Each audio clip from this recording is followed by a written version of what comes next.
Lalu Allah berfirman, kadzabta, dusta kamu, bohong kamu. Kamu berjuang bukan karena Allah, tapi kamu berjuang karena ingin dianggap pemberani, dan sudah engkau dapatkan sebutan itu. Di akhirat ternyata diseret dalam keadaan tertelungkup menjadi ahli neraka. Mau yang mana nih yang kita bahas malam ini? Semuanya. Baiklah. Pantas saya dikasih makan dulu ya, supaya kuat ceramah nih. Ikhlas. Yang akan saya bawakan ini hadis riwayat Imam Muslim dan Imam Tirmizi. Ini hadis sahih, tidak diragukan. Yang pertama dihisab di akhirat, pertama kali nanti dibangkitkan. Dihisab itu adalah mujahid. Orang yang berjuang di jalan Allah sampai mati terbunuh. Ditampakkan nikmat oleh Allah dan ditanya, apa yang kau ditampakkan nikmat dan dia mengakuinya, apa yang kau lakukan? Ya Allah, saya sudah berjihad fisabilillah, berjuang sampai saya terbunuh di medan perang, dan saya lakukan ini lillahi ta'ala, karena engkau. Lalu Allah berfirman, kadzabta, dusta kamu, bohong kamu. Kamu berjuang bukan karena Allah, tapi kamu berjuang karena ingin dianggap pemberani, dan sudah engkau dapatkan sebutan itu. Di akhirat ternyata diseret dalam keadaan tertelungkup menjadi ahli neraka.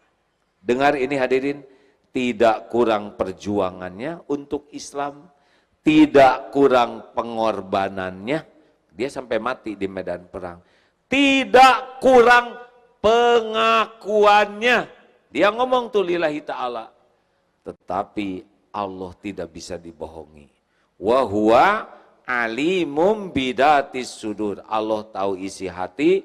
Ternyata Allah berfirman, engkau berjuang bukan karena Allah, tapi engkau berjuang ingin dianggap pemberani, dan sudah engkau dapatkan.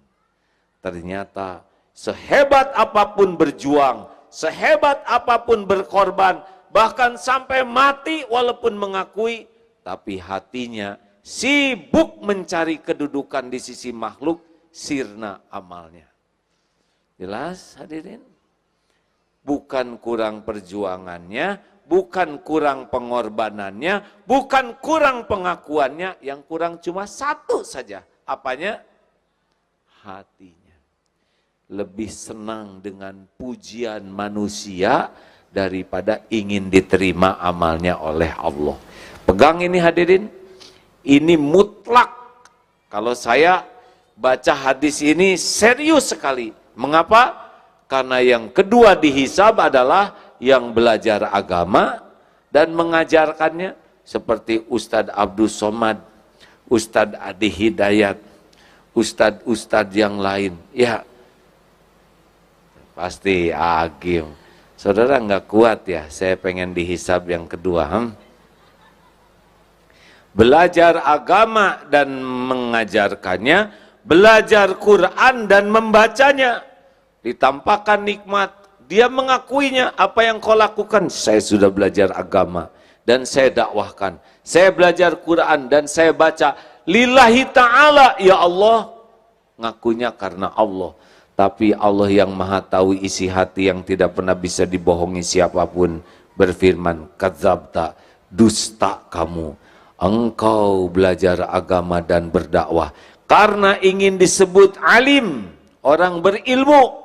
Engkau baca Quran karena ingin disebut qari'ah, dan sudah engkau dapatkan itu di dunia.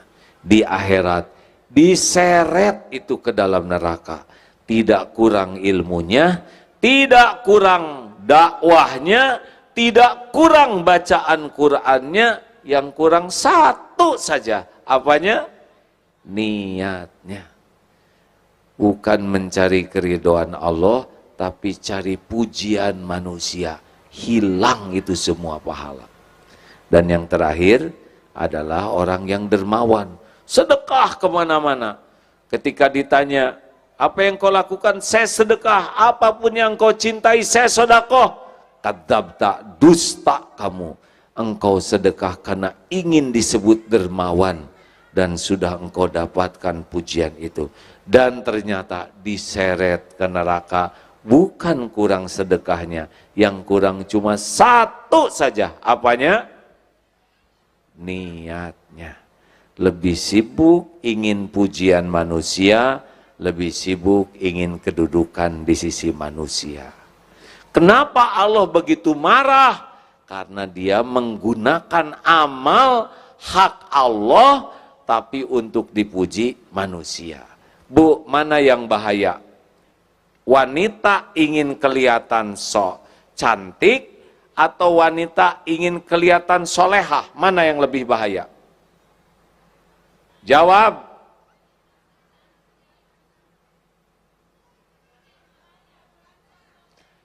Wanita ingin kelihatan cantik ya normal. Kalau lelaki ingin kelihatan cantik tidak normal. Bolehkah wanita ingin kelihatan cantik? Boleh? Untuk siapa? Jawab. Suami siapa?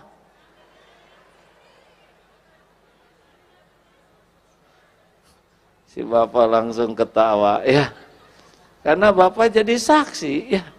Istri mau ke undangan stakar kebek dandan, pulang dari undangan, giliran ketemu khusus bersama suami, dibuka kerudung, rambut rewing, pensil alis di sini, bulu mata jadi bulu hidung palsu.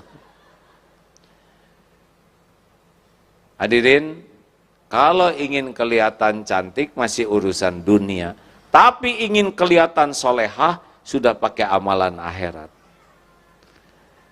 Ini sedikit saja rahasia ikhlas. Apa sih ikhlas? Al-Bayyinah ayat 5, A'udzubillahi minasyaitonirrajim, wa ma umiru illa liya'budullaha mukhlishina lahud-din al-ayam. Allah tidak memerintahkan kita kecuali ikhlas, murni ikhlasnya. Maukah diberi susu murni yang gratis 2 liter sehari? Jawab. Tapi dicampur dengan kotoran sapi 1 sendok. Mau? Yang benar, Bu. Sesendok kecil saja. Yang betul. Seujung sendok kecil. Dikocek lah, ibu nggak usah tahu. Nggak mau. Itu dia aja nggak mau ya. Nah, sedangkan syirik, inna syirka la zulmun azim. Menyekutukan Allah itu adalah kezoliman yang sangat besar. Nih latihannya supaya ikhlas. Ikhlas itu seperti apa? Puk, puk, puk, puk. Seperti jantung berdetak tiap saat, berdegup tiap waktu, tidak pernah menonjolkan diri. Yang sibuk menonjolkan diri adalah ambeien, jerawat, bisul, tumor, tidak ada yang enak. Makanya orang-orang yang overacting, sibuk ingin menonjolkan diri, pasti tidak enak hidupnya. Ikhlas itu seperti akar pohon, menyerap hujam ke tanah, menyerap sari-satri pati, mengokohkan, pohon kokoh, rindang, berbunga, berbuah, orang memuji pohon, padahal semua jerih payah akar. Betul? Atau seperti gula, mungkin sudah viral. Kopi kurang manis, yang disalahkan siapa? Kurang gula nih. Disalahkan gula. Kopi terlalu manis, yang disalahkan siapa? Kebanyakan gula nih. Giliran kopi enak, siapa yang dipuji? Ini kopi mantep. Tapi giliran penyakit baru disebut penyakit gula nih. Gitu. Tapi gula tetap saja manis, benar? Dia nggak dendam. 5, latihan jadi orang ikhlas. 1, jangan selalu ingin diketahui orang amal kita. Amal fardu, sunnahnya orang lain tahu. Sholat, ke masjid, lagi apa tuh, mau kemana? Mau ke masjid mas, ayo kita ke masjid, boleh. Itu bukan riya, itu dakwah. Bayar zakat, saya mau bayar zakat nih, itu bagus. Dibuat orang lain tahu, karena itu dakwah. Syukuran haji, dengan niat agar orang lain tahu ini undangan dari Allah, boleh. Tetapi amal sunnah, tidak harus semua orang lain tahu. Tidak harus segala diposting. Jam 3 malam, bangun, langsung posting. Bangun sahabatku, bangun. Sepertiga malam terakhir, saat mustajab, broadcast, benarkah membangunkan orang atau pengumuman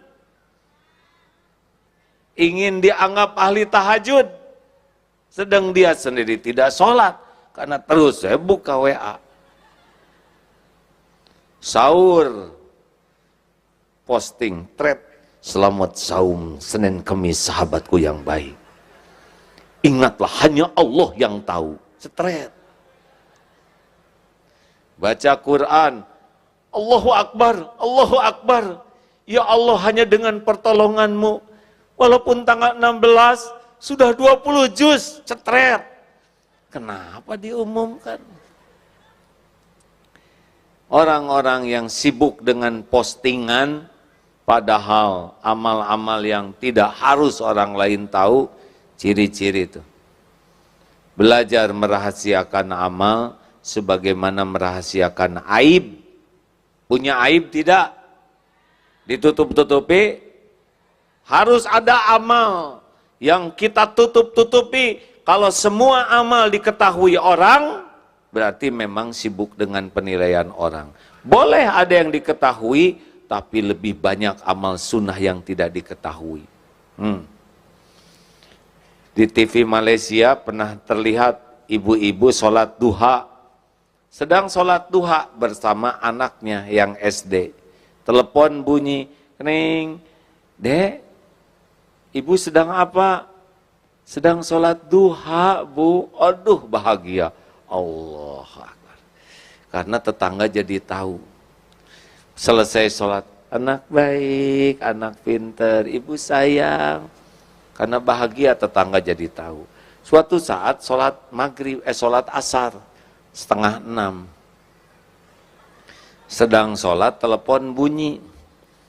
Kering, ibu ada nak? Ada. Tong, tegang. Lagi sholat nih. Sedang apa? Sedang sholat asar, tante. Selesai, kamu ngomong. Berarti dia lebih sibuk dengan diketahui orang daripada diketahui Allah. 2, jangan selalu ingin dilihat orang. Ada orang, tidak ada orang, bagi orang ikhlas sama, bagi orang tidak ikhlas tidak sama. Ada orang bagus, tidak ada orang tidak bagus. Ini ciri-ciri ini. Kalau sholat sendiri, gesit, Allah Akbar, Allah Akbar, Allah Akbar subhanahu Allah Akbar bikuli barhamani wa jubani wa fani wa jugni wa dini wa Allah Akbar subhanahu atahiyatun barakatuh salawatu astagfirullahaladzim astagfirullah assalamualaikum assalamualaikum.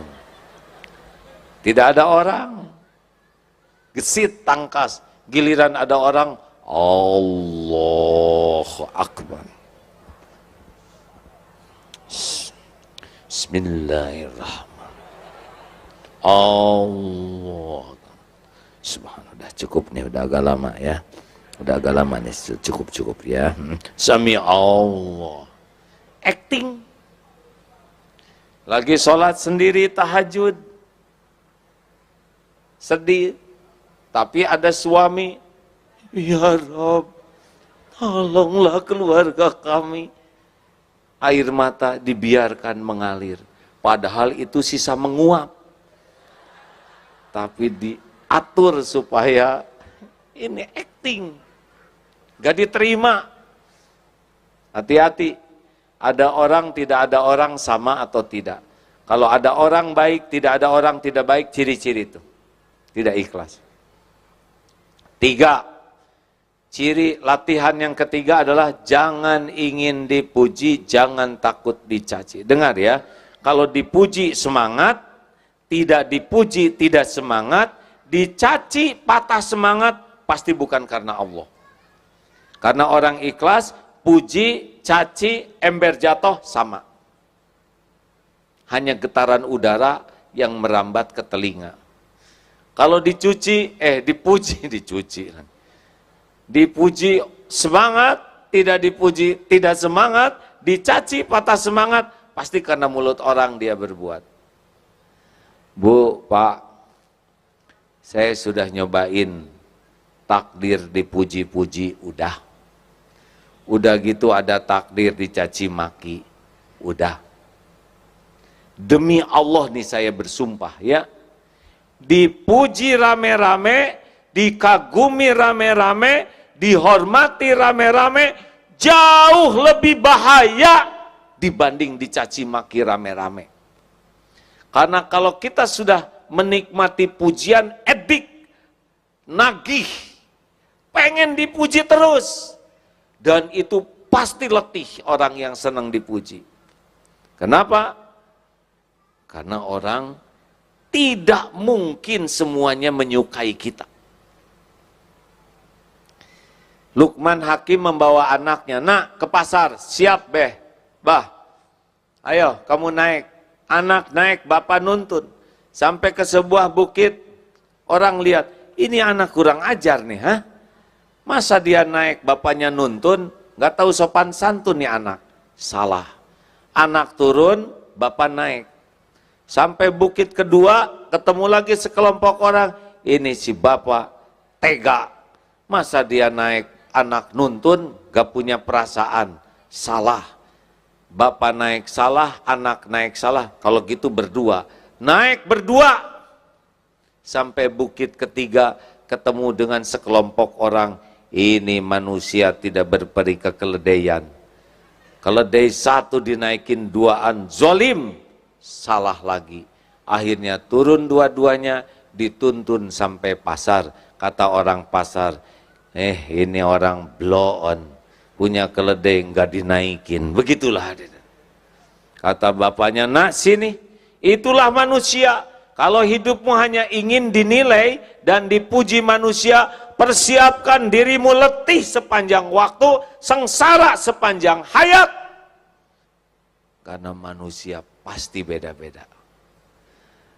Selamat menderita bagi siapapun yang sibuk pengen dipuji oleh manusia. Ali bin Abi Thalib mengatakan, semua kepahitan sudah kurasakan. Dzuktur mararati kullaha falam ajid amarra minal hajati ilan nas. Kepahitan seluruhnya sudah kurasakan dan tidak ada yang lebih pahit dalam hidup ini selain berharapnya hati kepada manusia. Makanya hati-hati, makin ingin dipuji, dihargai, dikagumi, makin sering sakit hati. Jelas? Bu, jelas? Kalau mau dandan di rumah, dandan saja. Tidak harus selalu nanya, Mas, gimana penampilan saya? Suami kan bingung, mau ngomong apa? Ngomong cakep, enggak begitu. Ngomong jelek, enggak tega. Ya wes, Bu, kamu ini kayak kesemek. Begitulah, itu solusinya. Perlukah kita ingin kelihatan rapi? Boleh. Kita rapi untuk menghormati, bukan untuk dipuji. Makin ingin dipuji, makin sengsara. Ingin kelihatan langsing, tahan napas. Jadi kekurangan oksigen. Bu, jangan takut jadi tua. Ya Bu? Kenapa? Karena sudah jadi. Ibu tidak bisa remaja terus. Mustahil. Walaupun ibu pakai pakaian SMA, kalau dulu lucu, kalau sekarang lebih lucu. Jangan memaksakan diri, akan ada batasan, nggak bisa direkayasa lagi. Mungkin waktu muda rada centil, ya. Ada yang suka pakai bulu mata palsu, ini saya tidak mau ikut campur ya. Tapi saya suka membayangkan bulu mata palsu itu kan beban bagi mata, betul? Iya kan?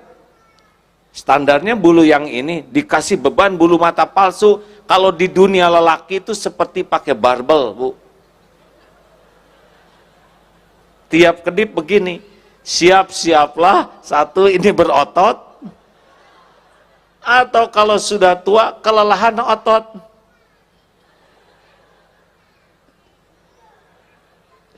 Bisa jadi merem terus, nggak kuat ngangkat. Kenapa sih harus pakai bulu mata palsu, bulu hidung palsu? Hidup penuh kepalsuan begitu. Untuk dipuji siapa?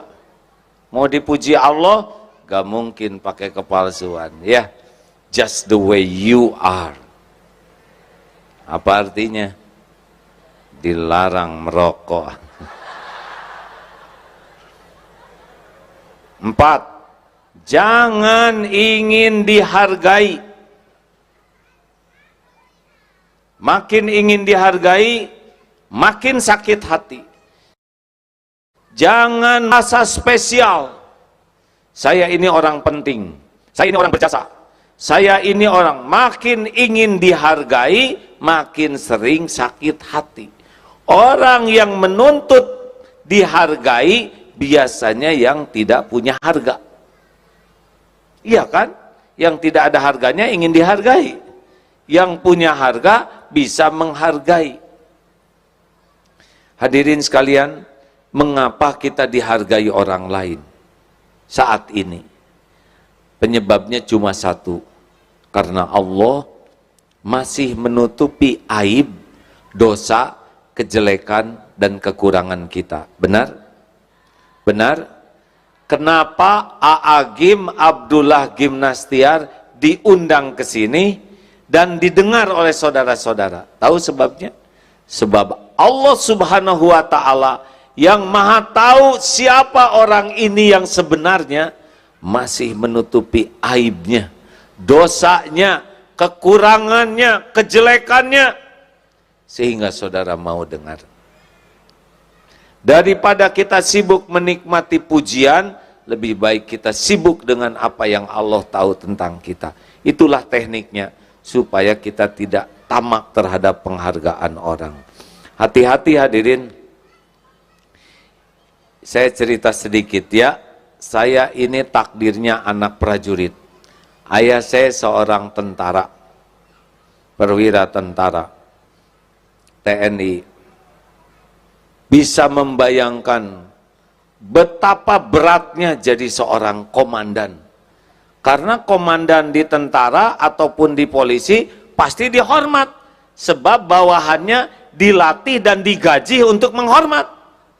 Mau enek, mau sebel juga, begini. Apalagi sedang upacara hormat, apalagi defile hormat, senjata, waduh, sini, sini, sini, sini, sini. Kalau tidak hati-hati, penghormatan itu makan, seakan-akan dirinya terhormat, padahal sholat belang betong, ngaji tidak bisa, zakat tidak bayar, sudah mampu belum haji, tapi merasa terhormat akibat topeng yang dipakai. Ini bahaya. Pensiun masih tetap, saya ini mantan komandan. Udah atuh komandan, udah pensiun, gak usah diomongin. Dia itu dulu anak buah saya. Iya udah waktunya habis ya, sabar. Karena post power syndrome, merasa terhormat dengan topeng. Ada lagi yang lebih ngaco, tidak semua komandan begitu, itu hanya komandan error saja yang ketipu topeng. Ada juga yang lebih ngaco, adalah istri komandan. Suaminya kolonel, istrinya ngadak-ngadak jadi jenderal. Padahal daftar enggak, seleksi enggak, latihan enggak, di kantor juga enggak jelas kerjanya, tapi galaknya lebih daripada suaminya. Ini tertipu oleh casing suami.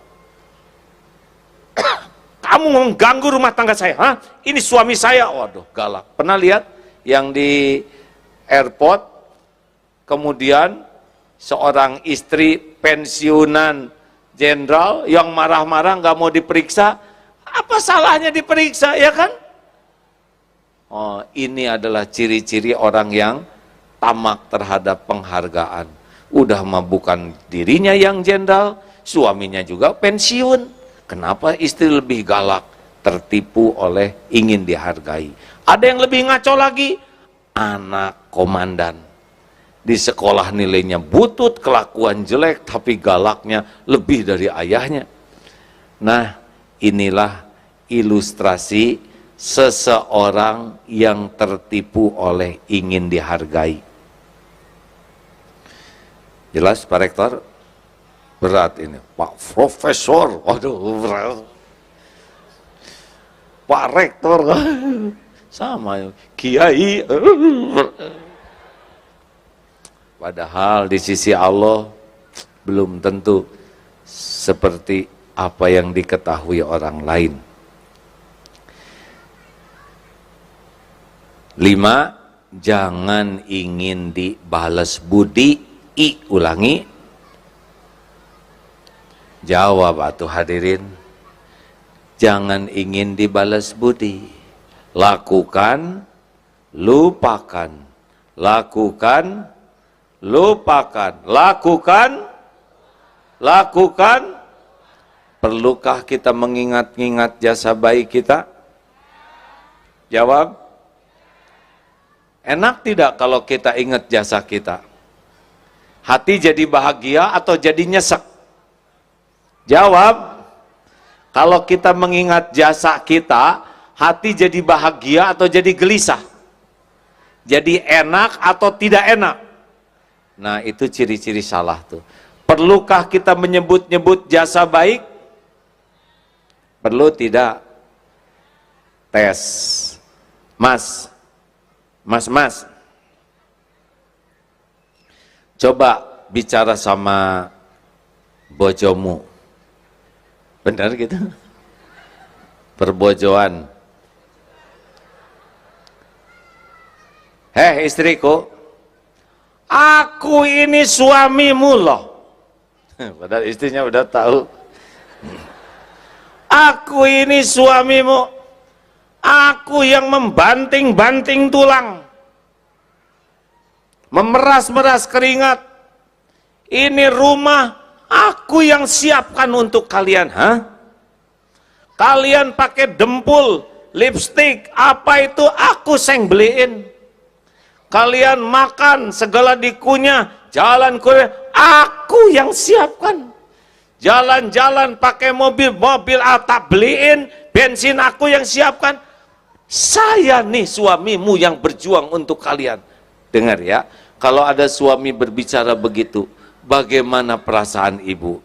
Bahagia atau enek, Bu? Yang jelas, Bu. Bahagia atau enek? Jadi makin sayang, kagum, atau jadi sebel? Tuh, dengerin, Pak. Jelas? Nah, kami juga sama, Bu. Apalagi saya, Pak. Saya. Jangan nyebut-nyebut. Ke anak paling nggak boleh, Bu. Ini ibumu, nak. Ini ibumu, nak. Kata anak-anak. Ya iya, bukan saya juga udah tahu dari dulu. Kenapa ibu jadi lupa diri? Ini ibumu. Ibu yang hamil. Ibu yang melahirkan kalian. ibu yang menyusui. Mungkin kata anak, siapa suruh ya deh ya. Nah kita mah nggak pesen lahir dari ibu yang ini. Nggak boleh hadirin. Saya pimpinan kalian, udah tahu. Dengan kepemimpinan saya itu siapa? Hah? Bingung akhirnya. Udahlah, kalau mau bahagia, lakukan, lupakan. Jadilah seperti matahari, hanya memberi, tak harap kembali bagai sang surya menyinari bumi. Tenang hadirin, mau bahagia hadirin? Sudahlah, jadilah orang ikhlas. Gimana supaya ikhlas? Nih, jawab. Ada orang, tidak ada orang, Allah ada tidak? Yakin? Orang lihat, orang tidak lihat, Allah lihat tidak?